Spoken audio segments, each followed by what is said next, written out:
જો ભાણા હું જાઉં છું બહાર મેં જેટલા તને કામ હોઈપા ને એ કામ હું પાછો આવું ત્યાં બધાય કામ થઈ જવા જોઈએ. મારા મામા કામ હોપીને ગયા હે, જો નહીં થાય તો મને મારશે એલા. ને ઉપડતા નથી, રસી કાકા ને બોલાવે. રસી કાકા હા બોલ ને. એક કામ હે, હાલો ને. આ પાણા મારથી ઉપાતા નથી, ઓલી દિવાલે મૂકી દો ને.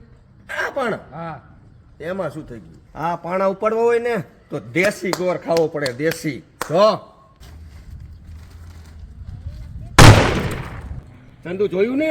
આ જોયું દેશી ગોરની તાકાત હે. તો હાલ હાલ મારા ભેરો હાલ, હાલ હાલ. બાઈક ઉપાડીને દેખાડ લે તો માનું તને. એમાં શું થઈ ગયું? મામા, દેશી ગોળ નીકળો.